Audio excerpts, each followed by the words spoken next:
Como não depender de projetos pontuais de design. Olá, eu sou o Túlio Filho e estou aqui hoje para responder a pergunta do Dilon Henrique de Gravataí. O Dilon pergunta: nosso modelo de negócio é construído com clientes pontuais, com projetos de início, meio e fim. Além disso, se o nosso serviço for bom, o nosso cliente deve nos procurar para refazer a sua identidade visual, porque eles já resolveram o problema do cliente. Uma agência, por outro lado, consegue estabelecer mensalidades e fidelizar o cliente, o que contribui para a marca e para a estabilidade financeira da empresa Dilon. Ele então finaliza: quais os meios de contornar esse problema? O processo de prospecção automatizado, serviços como gestão de marca, que mantém o cliente mais tempo dentro da casa, auditorias recorrentes da marca do cliente. Como que a sua empresa enfrentaria essas questões? Bom, Dilon, vamos lá. Primeiro, eu vou responder a tua pergunta fazendo uma pergunta. Por que você acha que projetos pontuais de design não são bons? Ah, já sei. Deve ser porque dá trabalho prospectar projetos pontuais.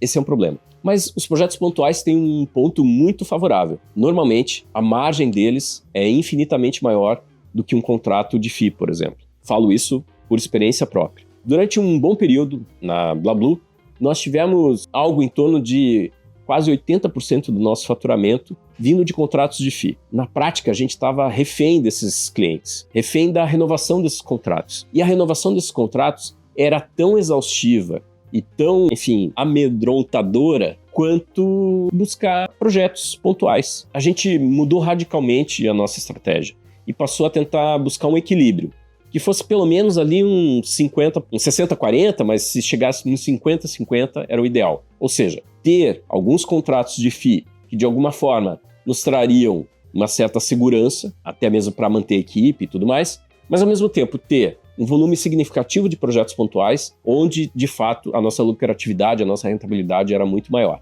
E mais, onde permitiria normalmente com que a gente, de fato, conseguisse ter entregas bastante criativas, muito mais interessantes em termos de visibilidade. Por isso que eu faço essa questão. Por que para você acha que pontual não é tão bom assim? De fato, tem algumas formas de você tentar fazer com que a tua dependência de projetos pontuais seja menor, mas eu ainda assim não tentaria esquecê-los. Eu tentaria achar esse ponto de equilíbrio mesmo. Como que você poderia buscar? Basicamente, você vai ter que mirar em outro padrão de cliente, outro perfil de cliente. Clientes que contratam por projeto, como você mesmo colocou, de início, meio e fim, estão buscando algo que é uma solução rápida, objetiva, prática e que, não querem uma relação mesmo, não querem uma continuidade de relação. Raramente essa continuidade de relação existe. E aí um ponto importante: muitas vezes, no processo de negociação, em uma proposta desses projetos,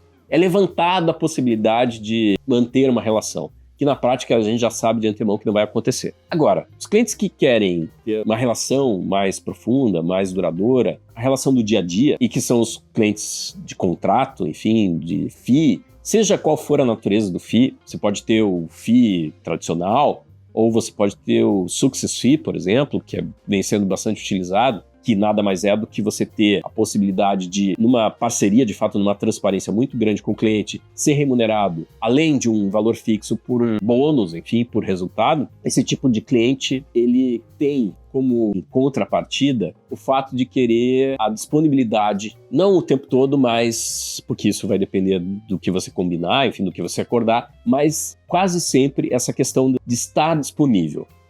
Então, hoje, se você tem vários projetos pontuais na tua pauta, você provavelmente vai conseguir gerenciá-los de forma a estar atendendo todos e, ter controle sobre eles. Quando você tem um cliente que tem uma rotina de contrato fixo, pode ser que ele não te ligue hoje, mas você não sabe se ele vai te ligar amanhã com uma demanda ou depois de amanhã. Mas o fato é que você vai ter que estar disponível se ele ligar hoje, se ele ligar amanhã ou depois de amanhã. O fato é que a equipe que você vai alocar para esse serviço vai ter que estar disponível. Pode ser que você fique um tempo sem usar a equipe no mês e pode ser que chegue ao final do mês e você falte equipe para dar conta do trabalho. Eu, honestamente, acho muito mais difícil gerenciar o FII. Acho de muito maior risco. E, às vezes, é um engano a gente acreditar que isso traz uma segurança. Porque nos contratos que são estabelecidos hoje, normalmente, não se consegue mais, primeiro, estabelecer cláusulas de multa, de por rescisão de contrato. E segundo, normalmente, os períodos de aviso de rescisão de contrato são muito curtos, 30 ou 60 dias, não passa muito disso. Portanto, você tem essa sensação de que tem um cliente na mão, mas isso pode, enfim, se esvair facilmente, quer por uma movimentação do próprio cliente ou quer por uma movimentação do mercado. Ainda, você cita aqui alguns tipos de situação. A prospecção automatizada, serviços como gestão de marca e auditorias recorrentes de marca. São situações, basicamente, onde você está vendendo a consultoria, ou seja, essa relação constante, essa gestão de marca para o seu cliente. E se você consegue fazer com que o cliente perceba valor nesse processo, pode ser muito interessante. Mas toma cuidado com o dimensionamento de tempo para esses serviços.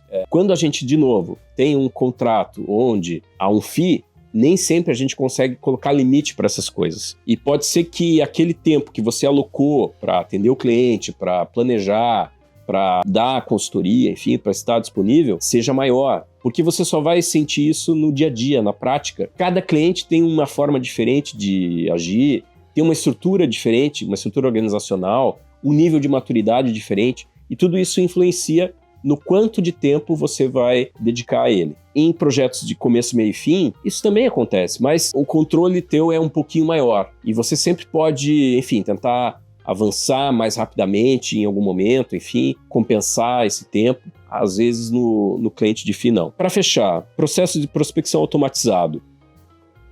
Veja, processos de prospecção existem vários, automatizado ou não, não importa. O fato é que o que vai trazer uma maior assertividade em relação à prospecção é você ter bem claro o perfil que você quer prospectar. Se você quer prospectar clientes pontuais, vá em frente, determine como você se demonstra, teu portfólio, enfim, os teus diferenciais, os valores que você acredita e, em cima disso, estabeleça tipo de cliente, quais as áreas, segmentos, enfim, o perfil desses caras. Isso vai facilitar a tua prospecção. Se você vai focar em clientes que vão ter uma relação contínua contigo, faça o mesmo. Tente definir melhor, tente buscar, tente trazer. Você vai precisar ter muito mais informação sobre esses clientes, entender como eles funcionam para que a tua proposta seja mais interessante para você e para o cliente. E, de novo, acho que o ideal é você tentar estabelecer